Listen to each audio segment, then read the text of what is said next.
Good evening. I'm Shelby Williams with Plano City Council. We had a long one tonight, and we spent a lot of time in executive session, so I'll address right now what everybody wants to know regarding the Plano Tomorrow Plan. So what happens next? In short, we're evaluating our options, and we'll get back to you. Sorry, that's where we stand. We moved to the preliminary open meeting after a very long executive session, which took us until 8 o'clock. We started by reviewing the CARES Act distributions. We've reached the end of phase one. We're going to move forward with phase two under the same manner that we did phase one. We then placed a recommendation to address a campaign finance ordinance on a future agenda. We agreed to have that come back up for a preliminary open meeting discussion, the second meeting in August, and then come back for a final discussion by council in the second meeting in September after we address the budget finally in the first meeting in September. Most of the cities around us have campaign finance ordinances. Plano does not, so we're going to be addressing that in the near future. We then moved to our regular meeting.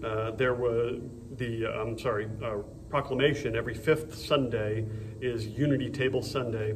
In early June at a prayer gathering at the Collin County Courthouse, which I had the privilege of attending, it was proposed that every fifth Sunday or every fifth weekend be Unity Table.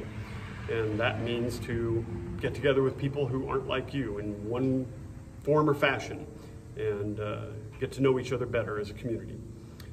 July 2020 was named Parks and Recreation Month for Plano, and we recognized Kimberly O'Neill for her service as chair of the Community Relations Commission. We then moved to items for individual consideration. The item which took the longest discussion was Promontory on Preston. There was a proposed development at the Coles near Ohio and Spring Creek Parkway for a complete redevelopment to move the Coles to a smaller building on the other side of the area, closer to Preston, and to allow up to 264 new multifamily units. Now, this ended up passing 7-1. I voted in favor of it for the sole reason that the developer had gone in advance and worked hand in hand with the homeowners nearby to address their concerns. There were still a couple of concerns from homeowners, primarily to do with apartments too close to the single-family homes there. And so we agreed to amend the zoning change to require that any homeowners that want it have trees put in for screening of acceptable height to prevent anything there. But this raises an important point. Almost all of the zoning cases that have come before council for several years are for upper scale apartments, as were these. Had the support of the homeowners in the surrounding area not been so specifically in favor of this, I would have had to vote no.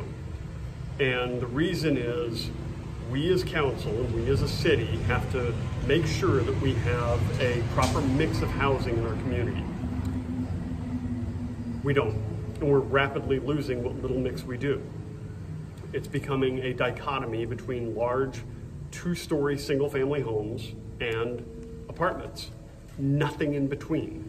I think my wife and I built the last single-story single-family home in Plano 17 years ago.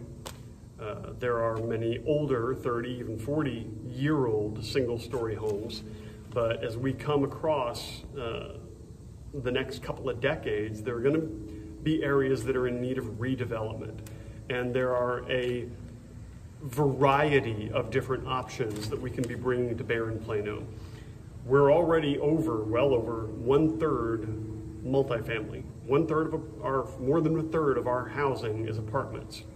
We've got to shut off the tap sometime. So at what point do we say enough is enough? Now, I've always said I'm not inherently opposed to multifamily, but it has to make sense, not only for the area, but the whole balance has to make sense for the city. That's something the Comprehensive Plan Review Committee is ostensibly tackling right now, and that's something council has to tackle as well. We then moved into consideration of another multifamily project, which is senior living, independent senior living, Catherine Senior Living. That was actually referred back to P&Z. It was denied by P&Z. It was appealed to council.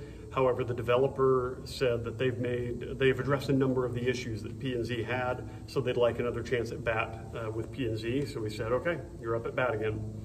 We then moved to a review of the 2020-2024 consolidated plan for HUD funding.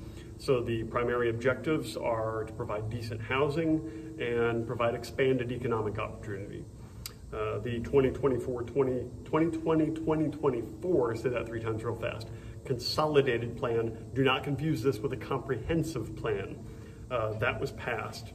And that moved us to the 2020-2021 action plan pursuant to the 2020-2024 consolidated plan. This is basically the plan of action for HUD funds over the next 2 years.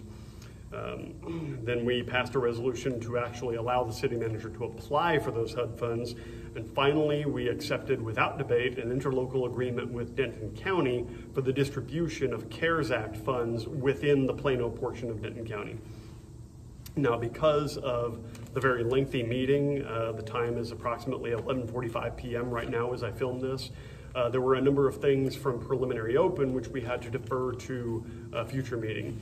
So we will be coming at you in 2 days. Well, I guess by the time you see this, it'll be in 1 day, tomorrow, being Wednesday, July 29th. That is going to be the first view of the proposed budget for the 2020-2021 fiscal year that starts October 1st.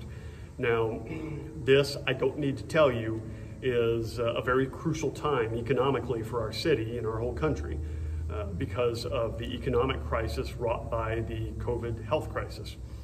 So tune in on Wednesday. There aren't going to be any votes. This is a public informational hearing. In fact, council agreed to simply attend by Zoom because we're simply going to be seeing the unveiling of the proposed budget. And we're going to dig into this over the next month plus to make sure that we are doing the best thing for our city and striking the proper balance. I'm Shelby Williams for Plano City Council. Thank you for tuning in.